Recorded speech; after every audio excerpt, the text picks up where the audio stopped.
요한복음 19장 38절 말씀입니다. 아리마대 사람 요셉은 예수의 제자이나 유대인이 두려워 그것을 숨기더니 이 일 후에 빌라도에게 예수의 시체를 가져가기를 구하매 빌라도가 허락하는지라 이에 가서 예수의 시체를 가져가니라. 오늘 본문에 보시면 아리마대 지역에 계시는 사람 요셉 이야기가 나옵니다. 이 요셉은 예수님의 그 시체를 장사했던 사람입니다. 요셉에 관한 이야기는 성경에 정확히 많이 나오진 않지만 이 사람이 했던 그 일, 딱 한 가지, 뭐냐면 예수님을 장례했던 일, 그 일에 대해서 공간복음서가 다 기록을 하고 있습니다.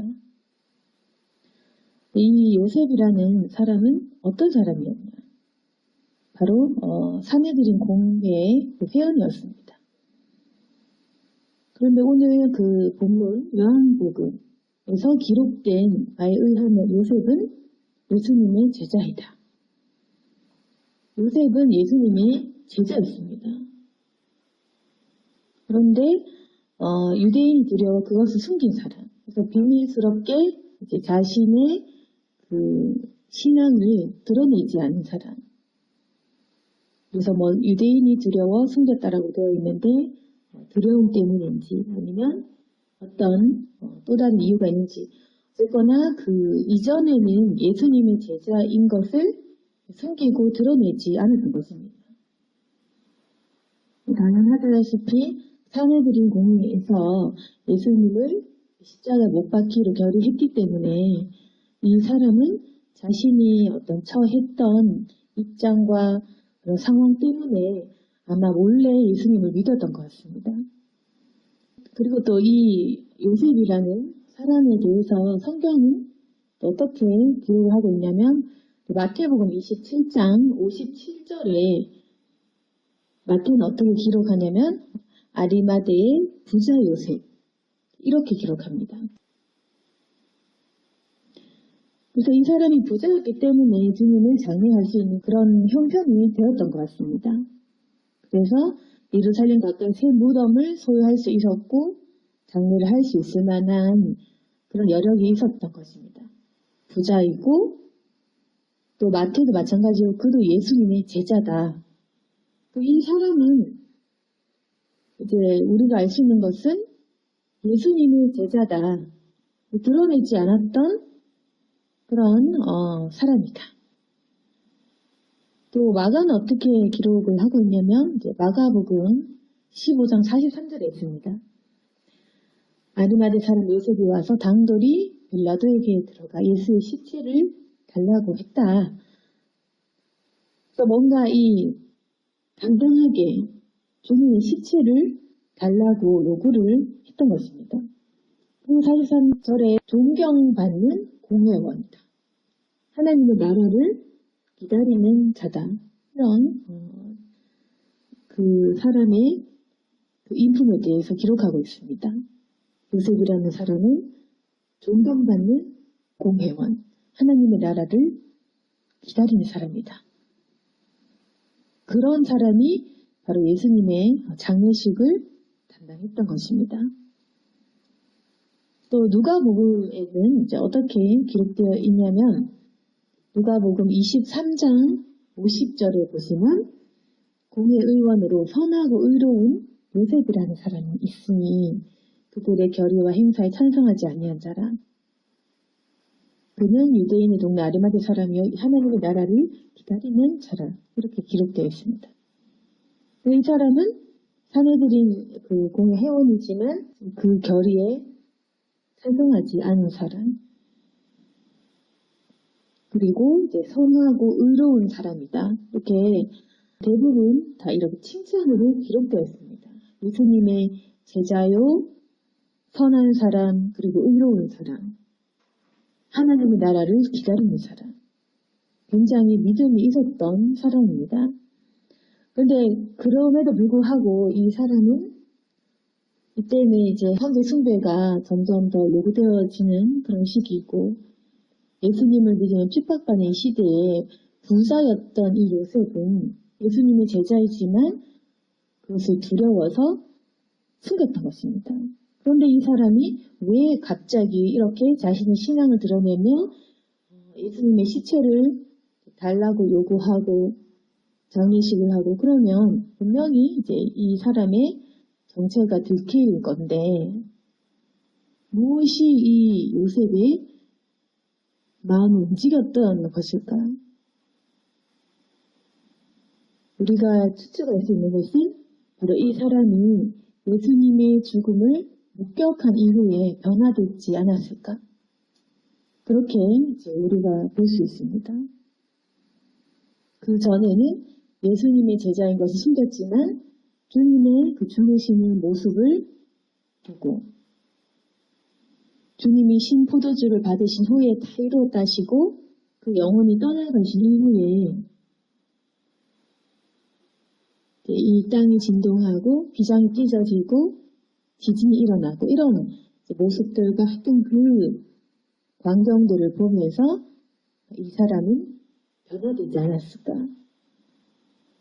예수님의 죽음을 목격한 이후에 정말 이분이 그리스도 예수, 우리가 기다리고 있는 메시아임을 아마 알았지 않았을까? 그렇게 생각해 볼 수 있을 것입니다. 그리고 또 같이 장례를 치르는 또 한 사람이 있는데 이 사람이 누구냐면 니고데모라는 사람입니다. 성경복음 39절에 보시면 일찍이 예수께 밤이 찾아왔던 니고데모도 몰약과 침명 섞은 것을 또 리트라쯤 가지고 온지라. 니고데모도 우리가 아시다시피 요한복음 3장 1절에 이 사람이 나와 있습니다. 요한복음 3장 1절에 보시면 예수님께 어떤 질문을 했던 사람, 우리가 이렇게 알고 있습니다. 예수님을 밤중에 찾아와서 예수님께 묻습니다. 그리고 예수님께 대답을 들었던 사람인데 이 사람의 질문은 어떻게 사람이 거듭날 수 있냐? 사람이 늙으면 어떻게 날 수 있냐? 두 번째 모태에 들어갔다가 날 수 있냐? 이런 식으로 질문을 했고 예수님께서는 이 사람 니고데모에게 네가 성령으로 나지 않으면 하나님의 나라에 들어갈 수 없다라고 답을 해주셨던 그 성경에 기록되어 있는 것에 의하면 바리새인 니고데모 그리고 이 사람도 바로 사내들인 공회원이었습니다. 그러니까 예수님께서 정작 돌아가셨을 때 당연히 장례를 치러야 되는 사람은 예수님을 가장 먼저 따르는 제자들이어야 되는데 베드로여야 되는데 장례식은 엉뚱한 사람, 바리새인, 공회원 그 두 사람이 장례를 치르었다는 것입니다. 우리 중에 그 어떤 사람도 가장 중요한 사람, 가장 자기가 중요하다고 생각하는 사람의 장례식에 참석하지 않는 사람이 없겠죠. 그런데 우리가 이렇게 믿고 따르는 예수님, 그분이 막상 십자가를 지시고 미리 다 알려주셨음에도 불구하고 막상 십자가에 못 박혀 돌아가셨을 때는 그분을 장례하려는 예수님의 제자는 아무도 없었습니다. 오히려 도망가기 바빴습니다. 자신의 믿음을 부인하고 예수님과의 그 인연을 끊기 바빴습니다. 그런데 오히려 이 장례식을 위해 용기 냈던 사람은 바로 이 두 사람. 아리마대 출신의 요셉, 그리고 니고데모, 사내들인 공회원, 바리새인.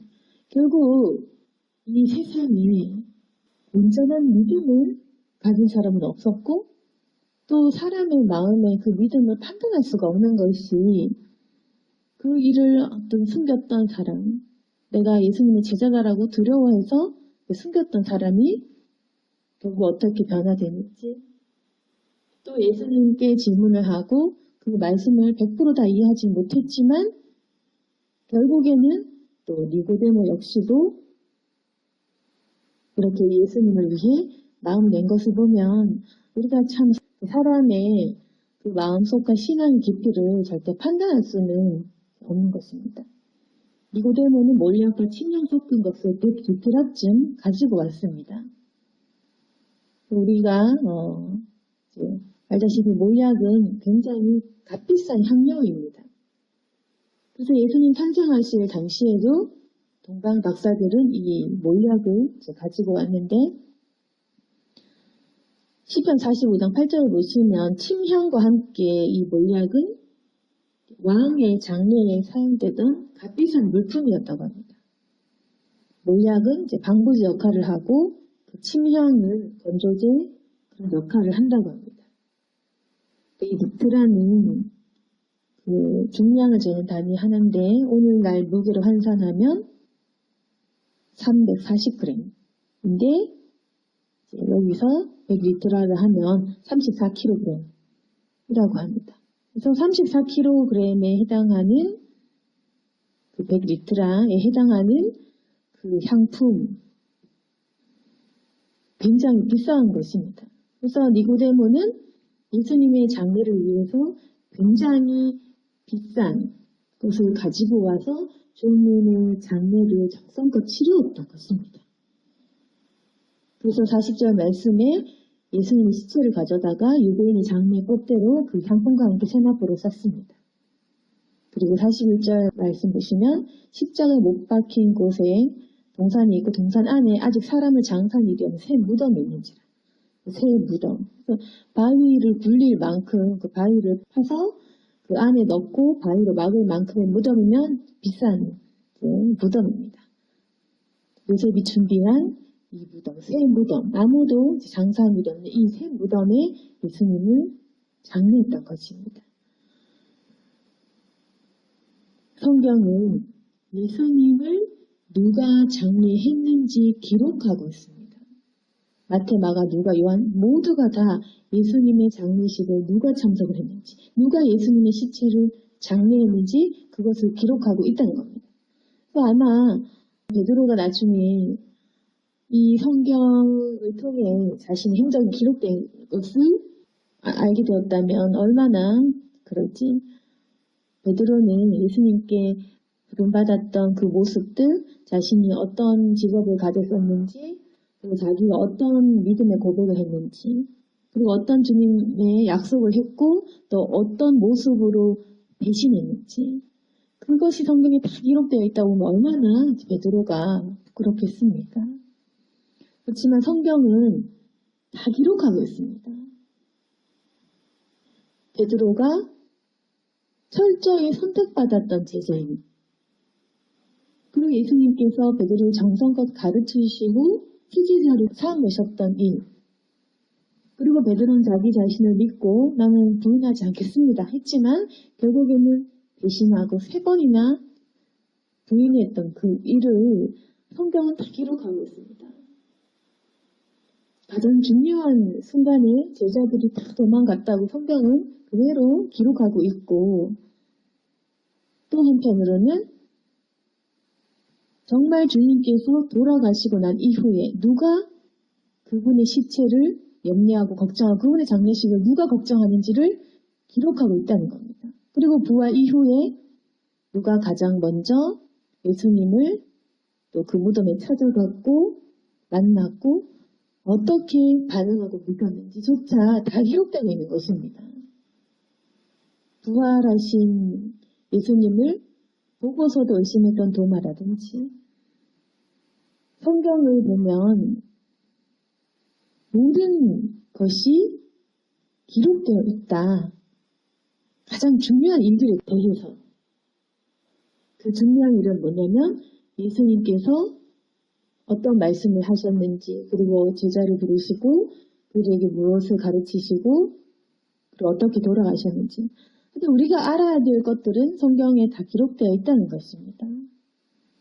마찬가지로 주님께서 우리의 모든 행적을 아시고 그분의 마음속에 기록해 두셨을 것입니다. 천국에 가면 우리가 했던 일이 다 기록되어 있을지 모릅니다. 그러면 베드로도 자기가 저질렀던 수많은 어떤 일들, 물론 잘한 것도 있지만 베드로 전후서 또 있고 또 베드로가 주님을 위해 교회를 세우고 또 전도하고 하여튼 주님을 위해 많은 일들을 했던 것도 물론 있겠지만 결국 그가 저질렀던 배신의 흔적도 지울 수는 없는 것입니다. 우리 역시 마찬가지입니다. 우리가 예수님을 처음에 믿고 영접하고 따를 때 우리는 종려나무 가지를 이제 흔들면서 주님을 반기는 것입니다. 주님이 날개 타고 입성하실 때 우리는 환호하고 이제 살았구나. 이제 내 인생 탈출하는구나. 이제 내가 주님 믿고 변화되는구나. 우리는 환호를 합니다. 그리고 주님께서 정말로 나타나셔서 진짜 우리가 기대하는 대로 눈 뜨고 일어나고 걷고 죽었던 사람이 살아나고 우리가 그분의 옷깃에 손을 얹으면 병이 낫고 이런 초자연적인 기적이 일어났을 때 정말 이분이 맞구나 메시아구나 라면서 우리의 선택을 굉장히 잘했다 이렇게 이제 하면서 쫓아가는 것입니다. 그런데 주님께서 오셨던 이유가 십자가라고 이야기했을 때 우리는 그 말에 대해서는 덜 신경 쓰고 들었지만 덜 기억하고 알지만 모른 척하고 이렇게 한다는 것입니다. 그리고 결국 주님께서 정말로 그분이 예언하신 대로 십자가에 못 박히셨을 때는 딱 떠나는 것입니다. 깔끔하게. 우리가 이제까지는 주님 잘 만났다. 주님 병 낫게 해주세요. 주님 뭐 치료하게 해주세요. 주님 애 낳게 해주세요. 주님 뭐 해주세요. 이럴 때는 예수님 잘 믿다가 의지하다가 근데 막상 우리의 힘이 되신 예수님께서 돌아가셨을 때는 내 생각과는 다른 겁니다. 주님이 나를 구해주셔야 되는데 나를 구해주실 분이 돌아가셨다. 이렇게 되면 우리 마음에는 이제 주님을 필요로 하지 않는 내 인생을 구출해 주실 줄 알았는데 막상 그분이 떠나가시니까 돌아가시고 그분이 정말 힘없이 사람의 창에 찔려서 돌아가시니까 그렇게 약한 모습의 예수님을 보고 군중들은 떠나갔습니다. 3년간 계속 배웠던 제자들도 마찬가지입니다. 기적을 한 번 보든 수십 번 보든 수백 번 보든 상관없이 한 번을 본 사람도 제자들 같이 3년을 본 사람도 상관없이 모조리 떠나가 버렸습니다. 이것이 바로 우리 지금의 모습입니다. 십자가의 예수님께서 십자가를 말씀하실 때 십자가를 지라고 말씀하실 때 우리는 떠나갑니다. 우리의 모든 배신의 기록들이 주님을 갖고 계십니다. 우리 서로는 서로를 모르지만 나는 내 마음과 내 했던 행적들을 지우고 싶고 잊어버리겠지만 아마 주님은 다 기록해내 있지 않았을까. 베드로도 이렇게 성경이 자기에 관한 일들을 다 기록해 놓았을지 예수님 12제자들은 다 이걸 알지 몰랐겠죠.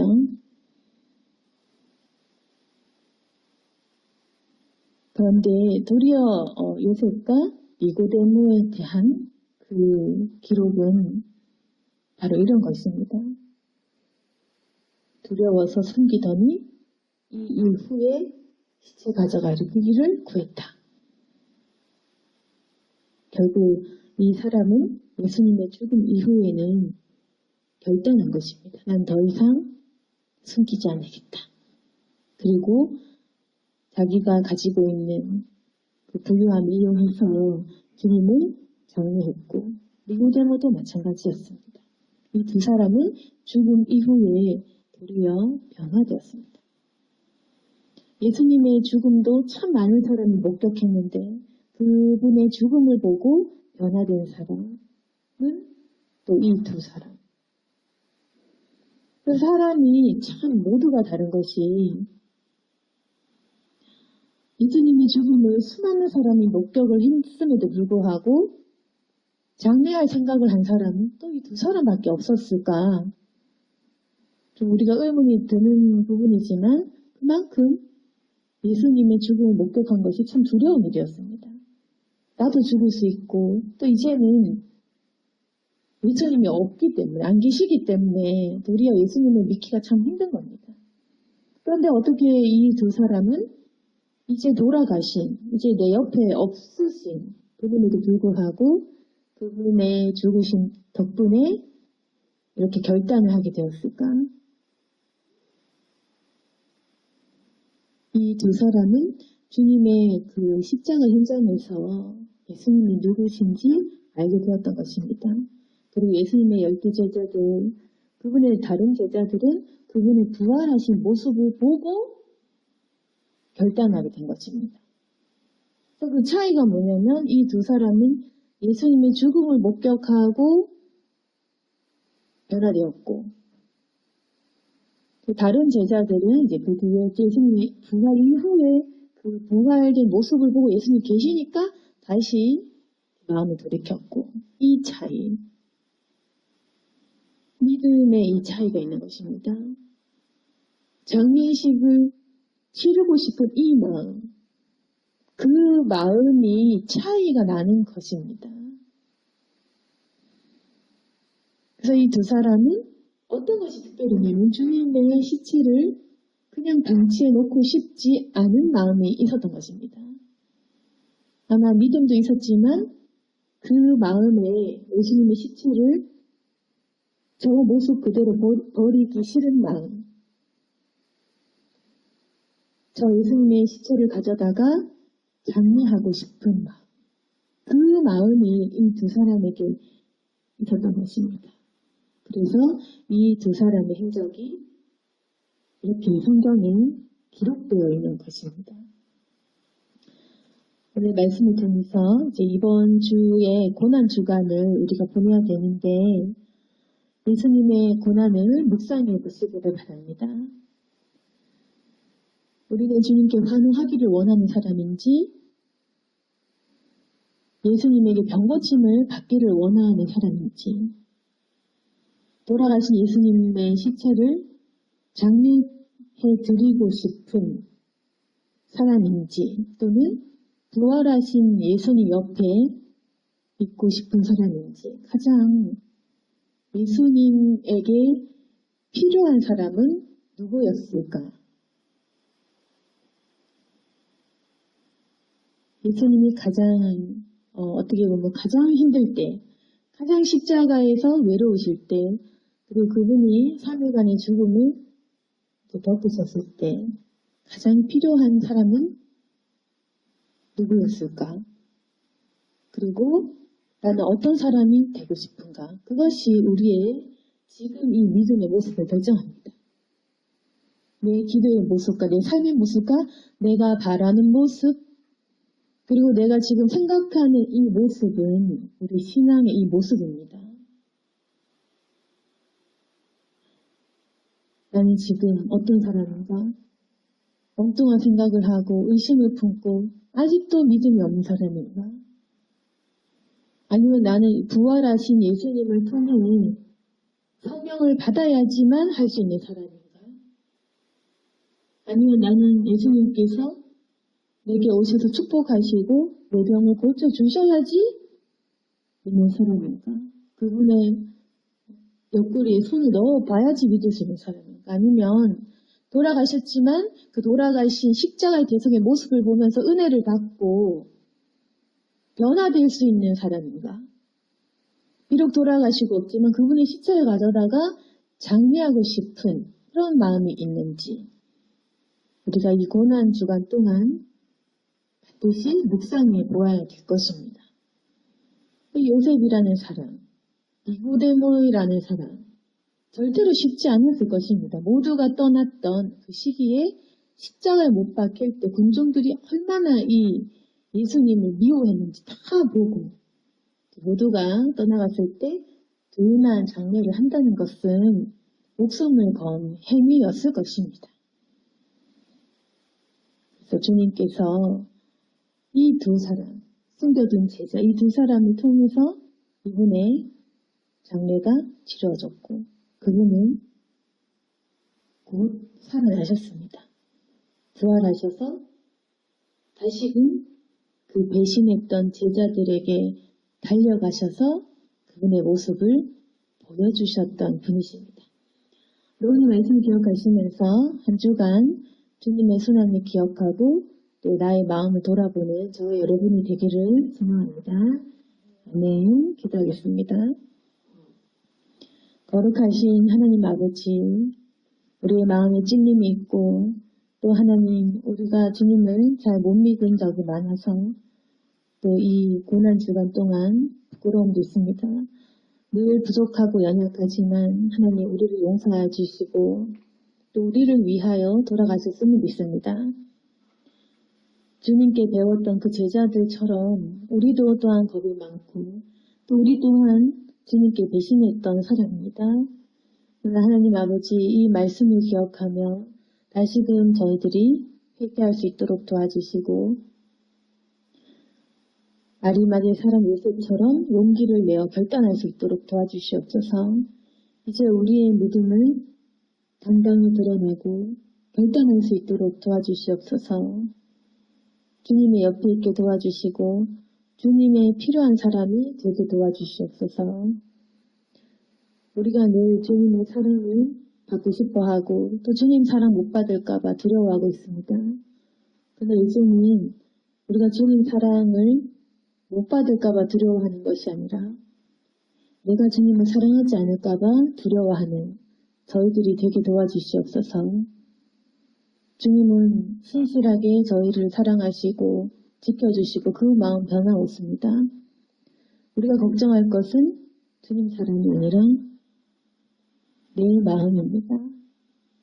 내가 주님을 얼마나 사랑하고 있는지 또는 얼마나 떠나고 있는지 우리가 정말 걱정할 것은 우리의 마음입니다.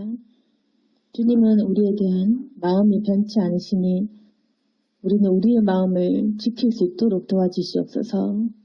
내 마음을 돌이켜볼 때 도와주시고 우리가 주님 곁에 있고 우리가 주님 도와드리고 우리가 주님 섬기고 우리가 헌신하고자 하는 그런 하나님 참된 주님의 사람들이 되게 도와주시옵소서.